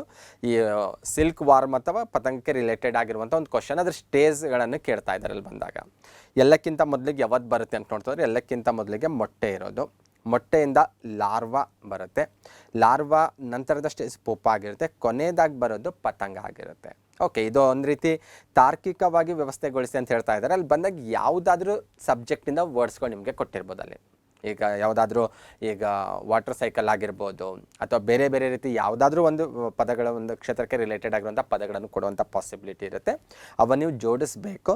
ಇದು ಜಿ ಕೆ ಜೊತೆಗೆ ಲಿಂಕ್ ಆಗ್ತಾ ಹೋಗುತ್ತೆ. ನೀವೆಲ್ಲ ಜಿ ಕೆಲ್ಲಿ ಓದಿರುವಂಥ ವಿಷಯವನ್ನೇ ಇಲ್ಲಿ ನೀವು ಅಪ್ಲೈ ಮಾಡ್ಕೊಳ್ಬೋದಾಗುತ್ತೆ. ಅಥವಾ ನೀವು ಸೈನ್ಸಲ್ಲಿ ಓದಿರ್ತೀರ ಈವನ್ ಬಯೋಲಜಿಯಲ್ಲಿ ಬಂದಾಗ ಇಲ್ಲಿ ನಿಮಗೆ ಅದರದ್ದು ಸ್ಟೇಜ್ಗಳು ಕಾಣಿಸ್ತಾ ಇದ್ದಾವೆ. ಫಸ್ಟ್ ಒನ್ ಎಗ್ ನಂತರ ಲಾರ್ವಾ ಸ್ಟೇಜ್ ಕಾಣಿಸ್ತಾ ಇದೆ. ಲಾರ್ವಾದ ನಂತರ ಪೂಪಾ ಸ್ಟೇಜ್ ಅಂತ ಹೇಳೋದು. ಅದಾದ ನಂತರ ಕೊನೆಯದಾಗಿ ಬರೋದು ಅಡಲ್ಟ್ ಸ್ಟೇಜ್ ಅಥವಾ ಪತಂಗ ಅಂತ ಹೇಳೋದು. ಕಾಮನ್ ಆಗಿದ್ದು ಲೈಫ್ ಸೈನ್ಸಲ್ಲೂ ಅಥವಾ ಬಯೋಲಜಿಯಲ್ಲಿ ಅಥವಾ ನಮ್ಮ ಹೈಸ್ಕೂಲ್ ಬುಕ್ಸಲ್ಲಿ ಕೂಡ ನೋಡ್ಬೋದು. ನೀವು ಜಿ ಕೆಲ್ಲಿ ಓದಿರೋದನ್ನೇ ಇಲ್ಲಿ ಯೂಸ್ ಮಾಡ್ಕೊಂಡು ಇದಕ್ಕೆ ಆನ್ಸರ್ ಬಿಡಿಸ್ಬೋದು. ಫಸ್ಟ್ ಒನ್ ಯಾವ್ದು ಬರುತ್ತೆ, ಎಗ್ ಬರುತ್ತೆ. ಎಗ್ಗಿಗೆ 4th ನಂಬರ್ ಕೊಟ್ಟಿದ್ರೆ ಎಲ್ಲ ಕಡೆಗೂ 4th ಇರೋದು ಕಂಡು ಬರ್ತಾ ಇದೆ. ಅದಾದ ನಂತರ ಲಾರ್ವಾದ 2nd ನಂಬರ್ ಇದೆ. 4 2 ಅಂತ ಇರೋದು ಇದೊಂದೇ ಆಪ್ಷನ್ಸ್ ಇರೋದ್ರಿಂದ ನಾವು ಇದನ್ನೇ ಆಯ್ಕೆ ಮಾಡ್ಕೋಬೋದು. ಅದಾದ ನಂತರ ಪೂಪ, ಅದಾದ ನಂತರ ಕೊನೆಯದಾಗಿ ಪತಂಗ ಇರೋದು ಕಂಡುಬರುತ್ತೆ. ಓಕೆ, ಆ ರೀತಿ ಆಪ್ಷನ್ಸನ್ನು ಈಸಿಯಾಗಿ ಗುರುತಿಸ್ಬೋದು. ನೆಕ್ಸ್ಟ್ ಒನ್ ಮತ್ತೆ ರೀಸನಿಂಗ್ಗೆ ರಿಲೇಟೆಡ್ ಆಗಿರೋದು. ಉಮಾ ಸಭೆಯ ಸ್ಥಳಕ್ಕೆ 30 ನಿಮಿಷ ಮುಂಚಿತವಾಗಿ ಬಂದಳು. ಯಾವುದೊಂದು ಮೀಟಿಂಗ್ ನಡೀತಾ ಇದೆ, ಉಮಾ ಅನ್ನುವಂಥ ಒಬ್ಬ ಮಹಿಳೆ 30 ನಿಮಿಷ ಮುಂಚಿತವಾಗಿ ಆ ಮೀಟಿಂಗಿಗೆ ಬಂದಿದ್ದಾಳೆ. ಇನ್ನೂ ಮೀಟಿಂಗ್ ಸ್ಟಾರ್ಟ್ ಆಗಿಲ್ಲ. ಅರವಿಂದ್ ಸಭೆಗೆ 45 ನಿಮಿಷ ತಡವಾಗಿ ಬಂದನು. ಓಕೆ, ಒಂದು ಮೀಟಿಂಗಿಗೆ ಇಬ್ಬರು ಹೋಗಬೇಕಾಗಿತ್ತು ಅಂತ ಇಟ್ಕೊಳ್ಳೋಣ. ಒಂದು ಆಫೀಸಿಂದ ಒಂದು ಮೀಟಿಂಗಿಗೆ ಕಳಿಸಿದ್ದಾರೆ. ಉಮಾ ಮತ್ತು ಅರವಿಂದ್ ಇಬ್ಬರಿಗೂ ಕೂಡ ಮೀಟಿಂಗಿಗೆ ಅಟೆಂಡ್ ಆಗಲಿಕ್ಕೆ ಹೇಳಿದ್ದಾರೆ. ಇಬ್ಬರು ಬೇರೆ ಬೇರೆ ಪ್ಲೇಸಿಂದ ಬರಬೇಕು. ಉಮಾ ನೋಡಿ 30 ನಿಮಿಷ ಮುಂಚಿತನೇ ಬಂದು ಆ ಪ್ಲೇಸಿಗೆ ಅಟೆಂಡ್ ಆಗಿದ್ದಾಳೆ. ಆದರೆ ಅರವಿಂದ್ ಆ ಮೀಟಿಂಗ್ಗೆ 45 ನಿಮಿಷ ತಡವಾಗಿ ಬರ್ತಾನೆ. ಮೀಟಿಂಗ್ ಸ್ಟಾರ್ಟ್ ಆಗಿದೆ, ಸ್ಟಾರ್ಟ್ ಆದಮೇಲೆ 45 ನಿಮಿಷ ಆದಮೇಲೆ ಅವನು ಬರ್ತಾನೆ. ಸಭೆಯು ಅರವಿಂದ್ ತಲುಪಿದ 30 ನಿಮಿಷಗಳ ನಂತರ ಅಂದರೆ 11 ಗಂಟೆಗೆ ಮುಕ್ತಾಯ ಆಯಿತು. ಹಾಗಾದರೆ ಉಮಾ ಸಭೆಗೆ ಎಷ್ಟು ಗಂಟೆಗೆ ಬಂದಳು ಅಂತ ಕೇಳ್ತಾ ಇದ್ದಾರೆ. ಫಸ್ಟ್ ಆಫ್ ಆಲ್ ಸಭೆ ಮುಗ್ದಿರುವಂಥ ಟೈಮ್ ಕೊಟ್ಟಿದ್ದಾರೆ. ಎಷ್ಟು? 11 ಗಂಟೆ. ನಾನು ಅದನ್ನು ನೋಟ್ ಮಾಡ್ಕೊಳ್ತೀನಿ. 11 ಗಂಟೆಗೆ ಏನಾಗಿದೆ, ಮೀಟಿಂಗ್ ಮುಗ್ದೋಗ್ಬಿಟ್ಟಿದೆ. ಓಕೆ, ಇಲ್ಲಿಗೆ ಮುಕ್ತಾಯ ಅಂತಲೇ ಬರೆಯೋಣ. ಮುಕ್ತಾಯ ಆಗಿದೆ. ಓಕೆ, ಇಬ್ಬರು ಮೀಟಿಂಗಿಗೆ ಹೋಗಿದ್ದಾರೆ, ಅದರಲ್ಲಿ ಏನೂ ಡೌಟ್ ಇಲ್ಲ. ಉಮಾನು ಹೋಗಿದ್ದಾಳೆ ಮತ್ತು ಅರವಿಂದ್ ಕೂಡ ಹೋಗಿದ್ದಾರೆ. ಆದರೆ ಮೀಟಿಂಗ್ ಮುಗಿಯೋದಕ್ಕಿಂತ ಮುಂಚೆ ಬಂದಾಗ ಅರವಿಂದ್ ತಲುಪಿದ 30 ನಿಮಿಷಗಳ ನಂತರ ಮೀಟಿಂಗ್ ಕಂಪ್ಲೀಟ್ ಆಗಿದೆ. ಹಾಗಾದರೆ ಅರವಿಂದ್ ಎಷ್ಟೊತ್ತಿಗೆ ಹೋಗಿದ್ದಾನೆ ಅನ್ನೋದಕ್ಕೆ ನಮಗೆ ಆನ್ಸರ್ ಸಿಗ್ತಾ ಇದೆ. ಅರವಿಂದ್ ಹೋದ ತಕ್ಷಣಕ್ಕೆ ಅರ್ಧ ಗಂಟೆಗೆ ಮುಗಿದಿದೆ. 11 ಗಂಟೆಗೆ ಮೀಟಿಂಗ್ ಮುಗೀತು. ಅರ್ಧ ಗಂಟೆ ಮುಂಚೆ ಅರವಿಂದ್ ಬಂದಿದ್ನು. ಹಾಗಾದರೆ ಅರವಿಂದ್ ಹೋದಾಗ ಎಷ್ಟಾಗಿತ್ತು ಟೈಮು? 10:30 ಅಂತ ಹೇಳ್ಬೋದು. ಇದು ಅರವಿಂದ್ ಆ ಮೀಟಿಂಗಿಗೆ ಹೋಗಿರುವಂಥ ಸಮಯ ಇದು. ಓಕೆ, ಅರವಿಂದ್ ಹೋದ, ಅರ್ಧ ಗಂಟೆಗೆ ಮೀಟಿಂಗ್ ಮುಗಿದಿದೆ, ಕರೆಕ್ಟ್ ಆಗ್ತದೆ. 10:30ಯಿಂದ 11 ಗಂಟೆ. ಇನ್ನೊಂದು ಕೊಟ್ಟಿದ್ದು, ಸ್ವಲ್ಪ ರಿವರ್ಸಲ್ಲೇ ಹೋಗಬೇಕು. ಅರವಿಂದ್ ಆ್ಯಕ್ಚುಲಿ ಮೀಟಿಂಗ್ ಸ್ಟಾರ್ಟ್ ಆದ 45 ನಿಮಿಷದ ನಂತರ ಹೋಗಿದ್ದಾನೆ. ಅವನು ಕೊಟ್ಟಿದ್ದಾರೆ, ಅವರು ಅರವಿಂದ್ ಸಭೆಗೆ 45 ನಿಮಿಷ ತಡವಾಗಿ ಬಂದನಂತ ಕೊಟ್ಟಿದ್ದಾರಲ್ವ. ಹಾಗಾದರೆ ಮೀಟಿಂಗ್ ಅರವಿಂದ್ ಹೋಗೋದಕ್ಕಿಂತ 45 ನಿಮಿಷ ಮುಂಚೆನೇ ಸ್ಟಾರ್ಟ್ ಆಗಿತ್ತು.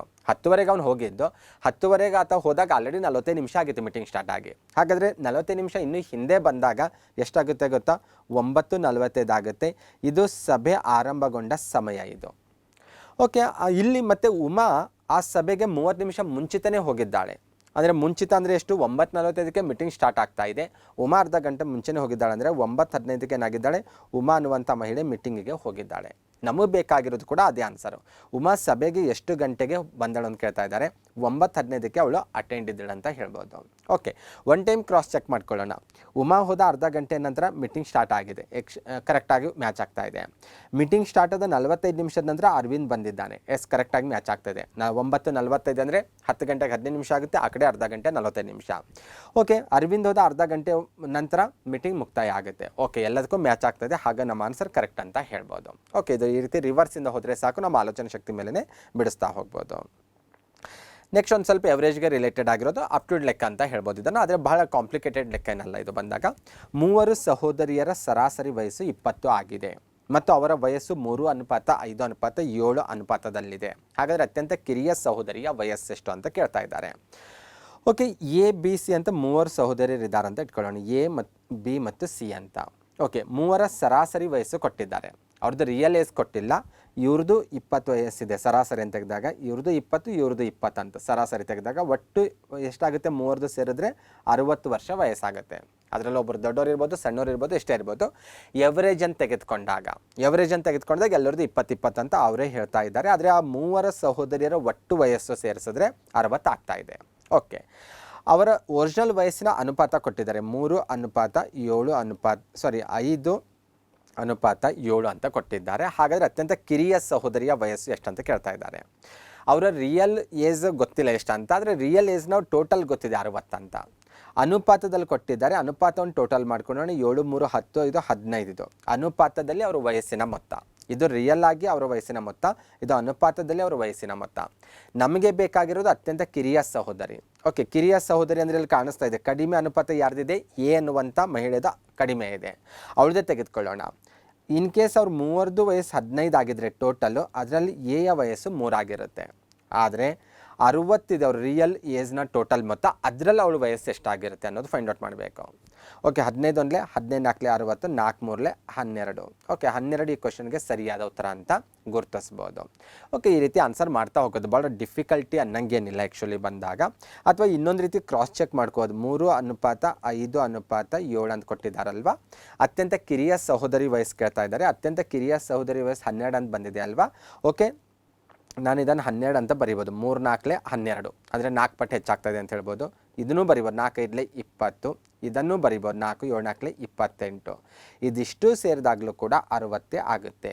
ಇಲ್ಲಿ ನೋಡಿದ್ರೆ ಗೊತ್ತಾಗುತ್ತೆ 28 ಮತ್ತು 12 ಸೇರಿದ್ರೆ 40, 42 60 ಆಗುತ್ತೆ.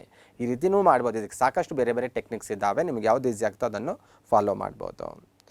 ಓಕೆ, ನೆಕ್ಸ್ಟ್ ಕ್ವಶನ್, ಈ ಕೆಳಗಿನ ಚಿತ್ರದಲ್ಲಿ ಎಷ್ಟು ತ್ರಿಭುಜಗಳಿವೆ ಅಂತ ಕೇಳಿದ್ದಾರೆ. ಓಕೆ, ಅಲ್ಲಿ ಡೈಗ್ರಾಮ್ ಕೊಟ್ಟಿದ್ದಾರೆ. ಡೈಗ್ರಾಮಲ್ಲಿ ಎಷ್ಟು ಟ್ರಯಾಂಗಲ್ಸ್ ಇದ್ದಾವೆ ಅಂತ ಫೈಂಡ್ ಔಟ್ ಮಾಡಬೇಕಾಗಿದೆ. ನಾನು ಒಂದು ಬಾಕ್ಸ್ ಏನಿದೆ ಅಲ್ವಾ, ಇದನ್ನೇ ತೆಗೆದುಕೊಂಡು ನಾನು ಇದಕ್ಕೆ ಕ್ಲಾರಿಟಿ ಕೊಡ್ತೀನಿ. ಸೇಮ್ ಉಳಿದಿವೆರಡು ಕೂಡ ಸೇಮ್ ಇರೋದ್ರಿಂದ ಸೇಮ್ ನಂಬರ್ಸ್ ರಿಪೀಟ್ ಆಗ್ತಾವೆ ಅಂತ ಹೇಳ್ಬೋದು ಕೆಲವೊಂದರಲ್ಲಿ. ಇಲ್ಲಿ ಒಂದು ತ್ರಿಭುಜ ಕಾಣಿಸ್ತಾ ಇದೆ, 2 3 ಮತ್ತು 4 ಅಂತ ಹೇಳ್ಬೋದು. ಓಕೆ, ಇಲ್ಲಿ 4 ಇದ್ದಾವಂದರೆ ಇದರಲ್ಲೂ 4 ಇರುತ್ತೆ, ಇದರಲ್ಲಿ 4 ಇರುತ್ತೆ ಅಂತ ಹೇಳ್ಬೋದು. ಆದರೆ ಗೊತ್ತಿರಲಿ, ಈ ತ್ರಿಭುಜದಲ್ಲಿ ಇವು 4 ಅಷ್ಟೇ ಅಲ್ಲ, ಇನ್ನೂ ಕೆಲವೊಂದು ತ್ರಿಭುಜಗಳು ಅದೇ ಡೈಗ್ರಾಮಲ್ಲಿ ಇರೋದು ಕಂಡುಬರುತ್ತೆ. ಫಾರ್ ಎಕ್ಸಾಂಪಲ್, ಇಲ್ಲೇನಿದೆ ಅಲ್ವಾ, ಇದನ್ನು ನಾನು ಒಂದು ಟ್ರಯಾಂಗಲ್ ಅಂತ ತೆಗೆದುಕೊಳ್ಬೋದು. ಆಲ್ರೆಡಿ 4 ಇದಾವಂತ ಗೊತ್ತಾಗಿದೆ. ಅದ್ರ ಜೊತೆ ಇದೊಂದು ಆ್ಯಡ್ ಆಗ್ತದೆ 5.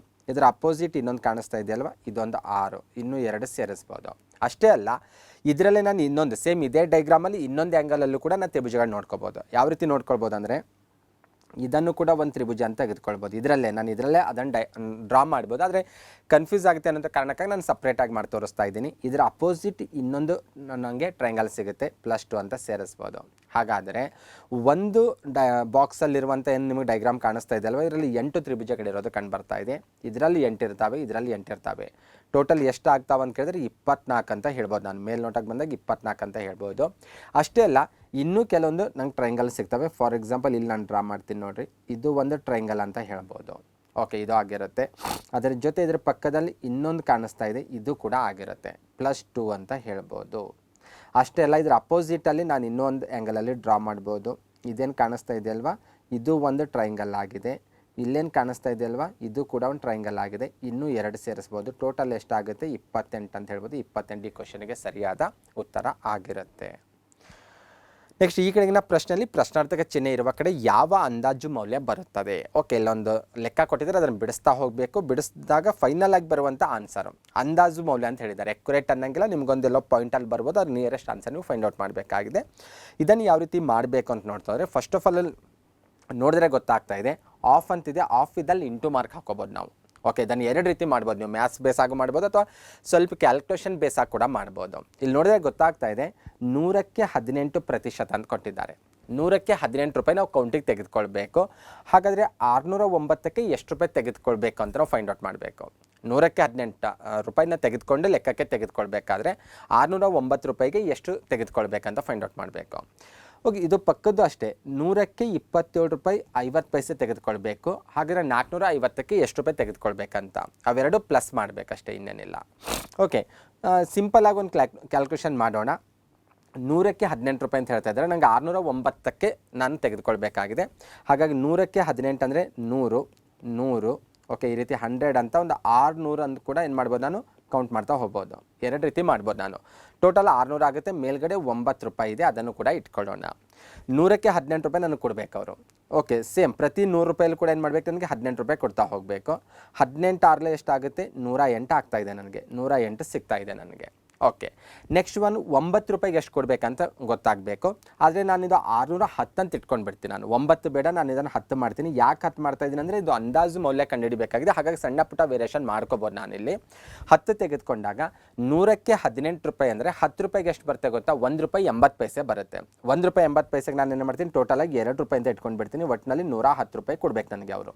ಓಕೆ, ಅಂದರೆ 18% ಅಂತ ಕೊಟ್ಟಿದ್ದಾರಲ್ವ, 18% ಆಫ್ 609 ಅಂತ ಕೊಟ್ಟಿದ್ದಾರಲ್ವ, 609ರಲ್ಲಿ ಪ್ರತಿಶತ 18 ರೂಪಾಯಿಯನ್ನು ನಾನು ಲೆಕ್ಕಕ್ಕೆ ತೆಗೆದುಕೊಳ್ಬೇಕು. ಆ ರೀತಿ ತೆಗೆದುಕೊಂಡಾಗ ನನಗೆ ಸಿಗುವಂಥ ಹಣ ಎಷ್ಟು ಗೊತ್ತಾ, 110 ರೂಪಾಯಿ ನನಗೆ ಸಿಗುತ್ತೆ. ಓಕೆ, ಡೈರೆಕ್ಟಾಗಿ ಇಷ್ಟೇ ಮಾಡ್ಬೋದು. ನೀವು ಇದನ್ನು ಡೈರೆಕ್ಟಾಗಿ ಇಟ್ಕೊಬೋದು, ಯಾವುದೇ ಲೆಕ್ಕ ಮಾಡೋಂಥ ಅವಶ್ಯಕತೆ ಇಲ್ಲ ಇಲ್ಲಿ ಬಂದಾಗ. ನೆಕ್ಸ್ಟ್ ಹೋಗೋಣ. ಇಲ್ಲೆಷ್ಟು ಕೊಡ್ತಾ ಇದ್ದಾರೆ, 100ಕ್ಕೆ 27 ರೂಪಾಯಿ 50 ಪೈಸೆ ಕೊಡ್ತಾ ಇದ್ದಾರೆ. 450ಕ್ಕೆ ಎಷ್ಟು ಅಂತ. ಇಲ್ಲೂ ಕೂಡ ಅಷ್ಟೇ 100 100 100 ಮತ್ತು 100 400 ಆಯಿತು. ಮೇಲ್ಗಡೆ 50 ರೂಪಾಯಿ ಇದೆ. ₹27.50 ಕೊಡಬೇಕು. 27.5 ಇದೆ, 27.5 ಇದೆ, ಸೇಮ್ ರಿಪೀಟ್ ಇದೆ. ಇದನ್ನು ನೀವು ಡೈರೆಕ್ಟಾಗಿ ಮಾಡ್ಬೋದು, ನಿಮಗೆ ನಾನು ಕ್ಲಾರಿಟಿ ಕೊಡಲಿಕ್ಕೆ ಇಷ್ಟೆಲ್ಲ ಪ್ರಯತ್ನ ಪಡ್ತಾ ಇದ್ದೀನಿ. 100ಕ್ಕೆ ₹27.50 ಕೊಡಬೇಕು ಅವರು. ಇಲ್ಲ ₹50 ಉಳಿದೆ ಮೇಲ್ಗಡೆ, ₹50ಗೆ ಅದರ ಅರ್ಧ ಕೊಡಬೇಕು, 27ರ ಅರ್ಧ ಕೊಡಬೇಕು. 27ರ ಅರ್ಧ ಅಂದರೆ ಎಷ್ಟಾಗುತ್ತೆ? ₹13.50 ಅಂತ ಇಟ್ಕೊಳ್ಳೋಣ, ಸರಿ ಸುಮಾರು ಅಷ್ಟು ಕೊಡಬೇಕು. ಈಗ ಇವೆಲ್ಲವನ್ನು ಪ್ಲಸ್ ಮಾಡ್ತಾ ಹೋಗ್ತೀನಿ ನಾನೀಗ. ಪ್ಲಸ್ ಮಾಡಿದಾಗ ಎಷ್ಟಾಗುತ್ತೆ ಗೊತ್ತಾ? 27 4 27 27 27 27 ರಿಪೀಟ್ ಆಗ್ತಾಯಿದೆ. 27 4 ₹108 ಆಗುತ್ತೆ. ಓಕೆ, ಮೇಲ್ಗಡೆ ₹13 ಇದೆ, ಅದು 13 ಕೂಡ ಕೌಂಟ್ ಮಾಡೋಣ. 50 ಪೈಸೆ 50 ಪೈಸೆ ಏನಿದಾವಲ್ವಾ, ಅವನ್ನ ಕೌಂಟ್ ಮಾಡಿದಾಗ ₹2.50 ಆಗುತ್ತೆ. ₹2.50 ಆಗುತ್ತೆ. ಟೋಟಲ್ ಮಾಡ್ತೀನಿ ನಾನು. 50 ಪೈಸೆ 8 2 10 13 ದಶಕ 1 1 1 2 ₹123.50 ಆಗುತ್ತೆ. ಆಲ್ರೆಡಿ ನನ್ನ ಹತ್ರ ₹110 ಇದೆ, ಅದರ ಜೊತೆ ಇದು ಸೇರಿಸ್ಬೇಕು. ಯಾಕಂದರೆ ಇಲ್ಲಿ ಎರಡು ಪ್ಲಸ್ ಮಾಡಿ ಅಂತ ಹೇಳಿದ್ದಾರೆ. ಇಲ್ಲಿ ನೋಡಿದ್ರೆ ಗೊತ್ತಾಗ್ತದೆ, ಎರಡನ್ನೂ ಕೂಡ ಏನು ಮಾಡಿರ್ತಾರೆ, ಪ್ಲಸ್ ಮಾಡಿ ಅಂತ ಹೇಳಿದರೆ ಪ್ಲಸ್ ಮಾಡಬೇಕು. ಪ್ಲಸ್ ಮಾಡಿದ್ರೆ ಗೊತ್ತಾಗುತ್ತೆ ನಿಮಗೆ. 50 ಪೈಸೆ ಆ ಕಡೆ ಇರುತ್ತೆ, 3 2 1 3 ₹233.50 ಆಗುತ್ತೆ. ಅಂದಾಜು ಮೌಲ್ಯ ಅಂತ ಹೇಳಿದರೆ 233 ಅಂತ ಹೇಳ್ಬೋದು. ಇದೆಲ್ಲ ಬಾಯಿ ಲೆಕ್ಕನೇ ಅಂತ ಹೇಳ್ಬೋದು. ಇದಕ್ಕೆ ಯಾವುದಕ್ಕೂ ಕ್ಯಾಲ್ಕುಲೇಷನ್ ಬೇಕಾಗಿಲ್ಲ, ಇಷ್ಟೊಂದು ನೀವು ಸರ್ಕಸ್ ಕೂಡ ಮಾಡಬೇಕಾಗಿಲ್ಲ. ಜಸ್ಟ್ ನೋಡಿದ ತಕ್ಷಣಕ್ಕೆ ಹೇಳ್ಬೋದು ಅಷ್ಟೇ. ಅಥವಾ ನೀವು ಬೇಸಿಕ್ ಮ್ಯಾಥ್ಸ್ ರೀತಿಯಲ್ಲಿ ಮಾಡಿದ್ರೂ ಕೂಡ ಇದಕ್ಕೆ ಆನ್ಸರ್ ಸಿಗುತ್ತೆ. ಆ ರೀತಿ ಕೂಡ ನೀವು ಫೈಂಡ್ ಔಟ್ ಮಾಡ್ಬೋದು. ನೆಕ್ಸ್ಟ್ ಮತ್ತೆ ರೀಸನಿಂಗ್ ರಿಲೇಟೆಡ್ ಆಗಿರುವಂಥ ಕ್ವಶನು. ಈ ಕೆಳಗಿನ ಪದಗಳನ್ನು ನಿಘಂಟಿನಲ್ಲಿರುವಂತೆ ಹೊಂದಿಸಿ ಬರೆಯಿರಿ. ನಿಘಂಟು ಅಂದರೆ ಡಿಕ್ಷನರಿಯಲ್ಲಿರುವಂತೆ. ಡಿಕ್ಷನರಿಯಲ್ಲಿ ಯಾವ ಫಾರ್ಮೆಟಲ್ಲಿ ಪದಗಳಿರ್ತಾವಲ್ವ ಆ ಫಾರ್ಮೆಟಲ್ಲಿ ಬರೀಬೇಕು. ಅದರಲ್ಲಿ ಸರಿಯಾದ ಜೋಡಣೆ ಯಾವುದಂತ ಕೇಳ್ತಾ ಇದ್ದಾರೆ. 5 ಶಬ್ದಗಳು ಕೊಟ್ಟಿದ್ದಾರೆ. ಓಕೆ, ಫಸ್ಟ್ ಲೆಟ್ರ್ ನೋಡ್ಕೊಳ್ಬೇಕು. ಫಸ್ಟ್ ಲೆಟ್ರ್ ABCD ಆಲ್ಫಾಬೆಟಲ್ಲೇ ಹೋಗ್ಬೇಕು ನಾವು ಬಂದಾಗ. ಫಸ್ಟ್ ಲೆಟ್ರ್ ಎಲ್ಲ ಕಡೆಗೂ ಎಫ್ ಇದೆ, ಓಕೆ, ಏನೂ ಸಮಸ್ಯೆ ಇಲ್ಲ. ಸೆಕೆಂಡ್ ಲೆಟ್ರಿಗೆ ಹೋಗೋಣ. ಸೆಕೆಂಡ್ ಲೆಟ್ರಲ್ಲಿ ಎಲ್ಲ ಕಡೆಗೂ ಏನಿದೆ, ಎಫ್ ಆದಮೇಲೆ ಈನೇ ಇದೆ, ಸೆಕೆಂಡ್ ಕೂಡ ಸೇಮ್ ಇದೆ ಅಂತ ಹೇಳ್ಬೋದು. ಓಕೆ, ನೆಕ್ಸ್ಟ್ ಒಂದು ಬಂದಾಗ ನೆಕ್ಸ್ಟ್ ನಾವೀಗ 3ನೇ ಅಕ್ಷರಕ್ಕೆ ಹೋದಾಗ 3ನೇ ಅಕ್ಷರ ಫೈಂಡ್ ಔಟ್ ಮಾಡಿದಾಗ 3ನೇ ಅಕ್ಷರ ಎ ಇದೆ ಕಾಣಿಸ್ತಾ ಇದೆ, ಇಲ್ಲಿ ಕೂಡ ಎ ಕಾಣಿಸ್ತಾ ಇದೆ. ಉಳಿದಿದ್ದೆಲ್ಲ ಎಮ್ ಇದೆ, ಇ ಇದೆ, ಎನ್ ಇದೆ, ಅವೆಲ್ಲ ಆಮೇಲೆ ಬರ್ತಾವೆ. ಅಂದರೆ ABCD ಏನು ಅಲ್ಫಾಬೆಟಿಕ್ ಇದೆ ಅಲ್ವಾ, ಆ ಪ್ರಕಾರ ನಾವು ಹೋಗಬೇಕು. ಫಸ್ಟ್ ಅಕ್ಷರ ಎಫ್ ಇದೆ ಅಂದರೆ ಓಕೆ, ಎಲ್ಲ ಕಡೆಗೂ ಎಫ್ ಇರೋದ್ರಿಂದ ಆಯ್ಕೆಗೆ ಅವಕಾಶ ಇಲ್ಲ. ಎರಡನೇ ಅಕ್ಷರ ಇ ಇರೋದ್ರಿಂದ ಇ ಕೂಡ ಆಯ್ಕೆ ಇಲ್ಲ. ನೆಕ್ಸ್ಟ್ 3ನೇ ಲೆಟ್ರಿಂದ ನಮ್ಮ ಆಯ್ಕೆಗಳು ಆರಂಭ ಆಗ್ತಾ ಇದ್ದಾವೆ. 3ನೇ ಸ್ಥಾನದಲ್ಲಿ ಏನಿದೆ, ಎ ಇದೆ. ಆ ಶಬ್ದಗಳು ಮೊದಲಿಗೆ ಬರ್ತಾವೆ ಡಿಕ್ಷನರಿಯಲ್ಲಿ ಬಂದಾಗ. ಅದರಲ್ಲಿ ಎ ಇರುವಂಥದ್ದು 2 ಇದ್ದಾವೆ, ಇಲ್ಲೂ ಇದೆ, ಇಲ್ಲೂ ಇದೆ, ಸೇಮ್ ಇದೆ ನೋಡಿರಿ. ಮೊದಲ 3 ಅಕ್ಷರಗಳು ಸೇಮ್ ಇದ್ದಾವೆ. 4ನೇ ಅಕ್ಷರಕ್ಕೆ ಹೋಗೋಣ.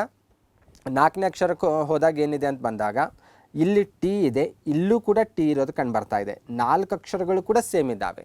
ಓಕೆ, ಈಗ 5ನೇ ಅಕ್ಷರಕ್ಕೆ ಹೋಗೋಣ. ಯಾವುದು ಮೊದಲಿಗೆ ಬರ್ತದೆ ಡಿಕ್ಷನರಿಯಲ್ಲಿ ಬಂದಾಗ ಅಂತ ನೋಡ್ತಾ ಹೋದರೆ 5ನೇ ಸ್ಥಾನದಲ್ಲಿ ಇಲ್ಲಿ ಹೆಚ್ಚಿದೆ, ಇಲ್ಲ 5ನೇ ಸ್ಥಾನದಲ್ಲಿ ಯು ಇದೆ.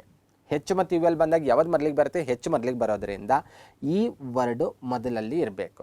ಅಂದರೆ ನಮ್ಮ ಆನ್ಸರ್ 2ನೇ ಪದದಿಂದ ಸ್ಟಾರ್ಟ್ ಆಗಬೇಕು. 2 ಆಪ್ಷನ್ಸ್ಗಳು ಅಂಥವು ನನಗೆ ಸಿಗ್ತಾ ಇದ್ದಾವೆ ಅಲ್ಲಿ ಬಂದಾಗ. ಓಕೆ, ಅದಾದಮೇಲೆ ನನಗೆ ಸಿಗೋದು ಯಾವ್ದು ಸಿಗುತ್ತೆ. ಈಗ ಫಸ್ಟ್ ಒನ್ ಏನೈತಿ, FEAT ಆಯಿತು. FEAT ಇತ್ತು, ಇಲ್ಲಿ ಹೆಚ್ಚಿದೆ, ಇಲ್ಲಿ ಯು ಇದೆ ಅಂದಾಗ ಹೆಚ್ಚನ್ನು ತೆಗೆದುಕೊಂಡೆ. ಅದಾದ ನಂತರ ನನಗೆ ಈ ಶಬ್ದ ಸಿಗುತ್ತೆ, 4ನೇ ಶಬ್ದ ಸಿಗುತ್ತೆ, ಅದು ಕೂಡ ಸೇಮ್ ಇದೆ ಅಂತ ಬಂದಾಗ. ಇದಾದ ನಂತರ ಯಾವ ಸಿಗುತ್ತೆ ಅಂತ ನೋಡ್ತಾ ಹೋದಾಗ ನೆಕ್ಸ್ಟ್ FE ಇದೆ, ಇಲ್ಲೂ FE ಇದೆ, ಇಲ್ಲೂ FE ಇದೆ.